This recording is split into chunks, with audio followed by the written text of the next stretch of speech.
Martes 22 de junio de 2021. Tres mensajes del Evangelio de hoy, tomado del Evangelio de San Mateo, capítulo 7, versículo 6 y versículos del 12 al 14. En aquel tiempo, dijo Jesús a sus discípulos: No deis lo santo a los perros, ni le echéis vuestras perlas a los cerdos. Las pisotearán y luego se volverán para destrozaros. Tratad a los demás como queréis que ellos os traten. En esto consiste la ley y los profetas. Entrad por la puerta estrecha. Ancha es la puerta y espacioso el camino que lleva a la perdición, y muchos entran por ellos.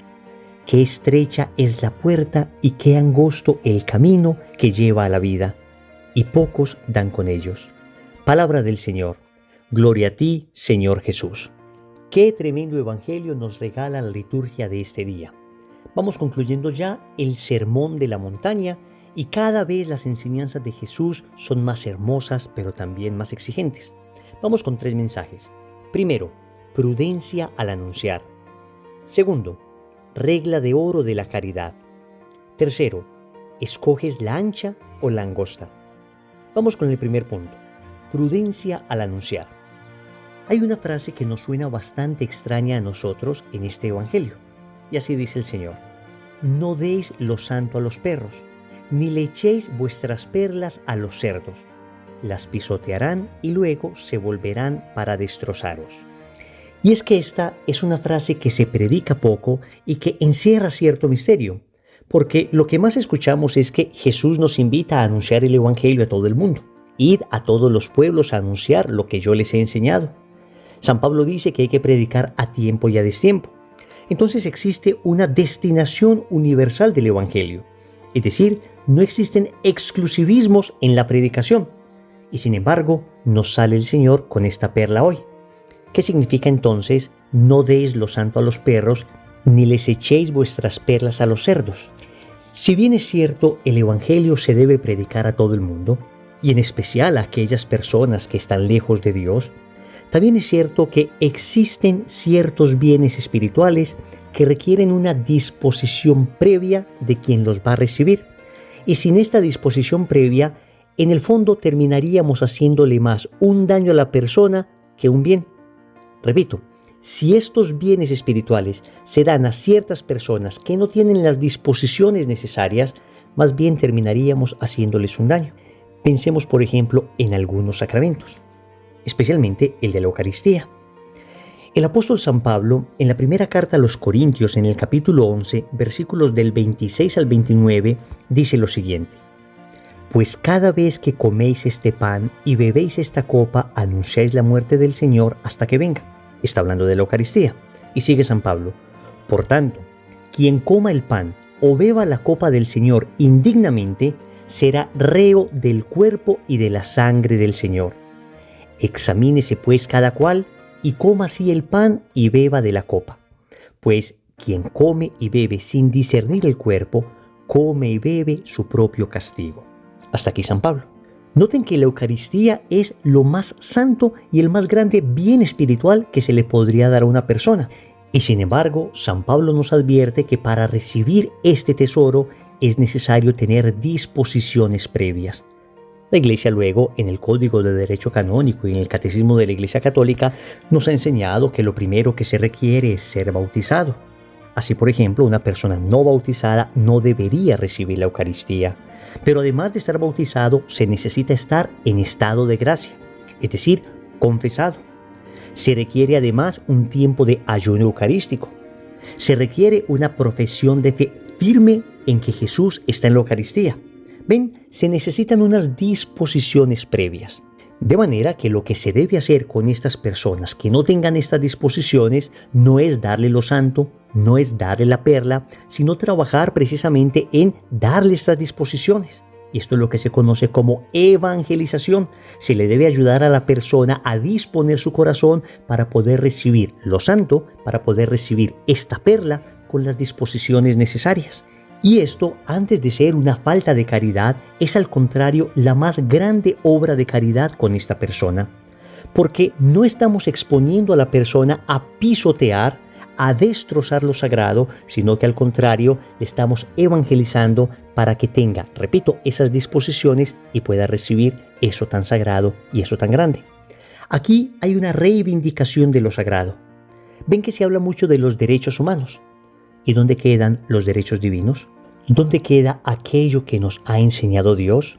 ¿Dónde queda el respeto a lo sobrenatural, el respeto a lo sagrado, el respeto a lo divino?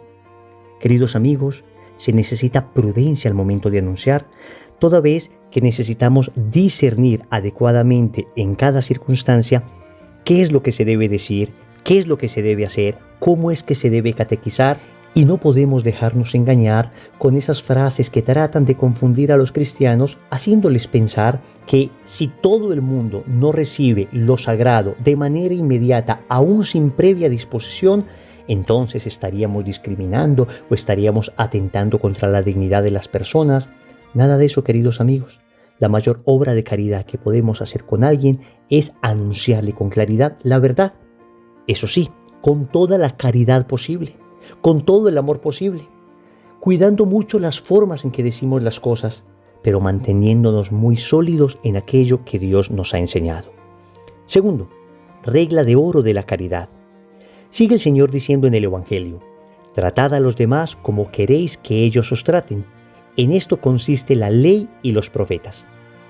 Esta frase del Señor ha sido llamada a partir del siglo XVII regla de oro de la caridad. Y muchas veces se llegó a pensar que bastaba con no hacer daño a otras personas para estar cumpliendo la voluntad de Dios.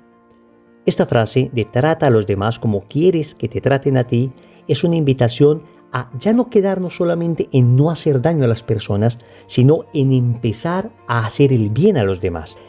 La pregunta entonces que nos deberíamos hacer cada que vayamos a entablar una relación con alguien es la siguiente: ¿cómo me sentiría yo? Escúchame bien y apréndete esta frase en tu corazón. ¿Cómo me sentiría yo? Vamos a aplicarla. ¿Cómo me sentiría yo si me corrigieran de la manera en que yo estoy corrigiendo? ¿Cómo me sentiría yo si me atendieran de la manera en que yo estoy atendiendo? ¿Cómo me sentiría yo si me hicieran esto que yo estoy haciendo? Si la respuesta es me sentiría mal, entonces deja de hacerlo al instante. Y no estoy diciendo que el criterio del sentimiento sea el único criterio válido para juzgar el bien moral. Recordemos que existe el bien moral por encima de nuestros sentimientos. Pero aquí es muy importante pensar en la sensación que uno mismo tendría, porque incluso si estoy tratando de hacer un bien a la otra persona, pero esto que estoy haciendo termina haciéndole sentir mal, entonces debo empezar a cuidar más las formas. Debo preguntarme, ¿existe una mejor manera de hacerlo? ¿Existe una manera más caritativa? ¿Existe una manera más bondadosa? ¿Existe una manera más humilde de decir esto? Esta regla entonces es importantísima, porque bajo esta regla la convivencia social sería un verdadero paraíso.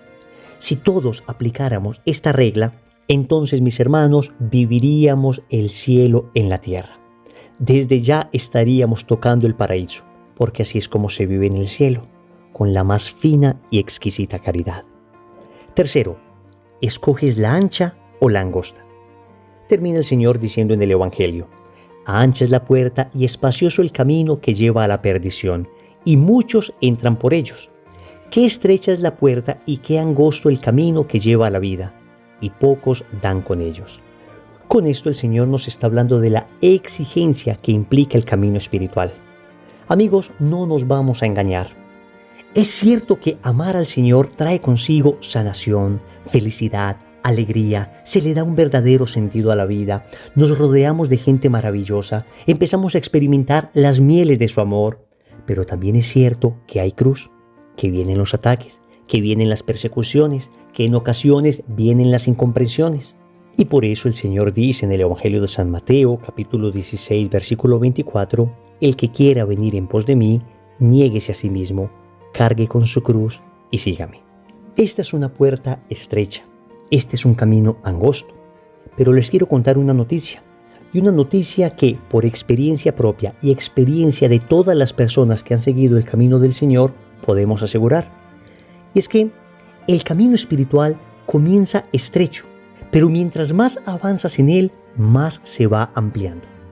Empieza un poco de mortificación, empieza con unas cuantas renuncias, empieza con un poco de sufrimiento, porque evidentemente si estamos muy arraigados en el pecado, ese desarraigarnos de allí, ese sanar esas heridas, implica un cierto sufrimiento, una cierta mortificación, ciertas renuncias. Pero tú notas que mientras más avanzas en la vida espiritual, es como que el camino se va ampliando y se va volviendo cada día más maravilloso. Por eso alguien decía que la práctica de la virtud es un árbol de raíces amargas, pero de frutos dulcísimos.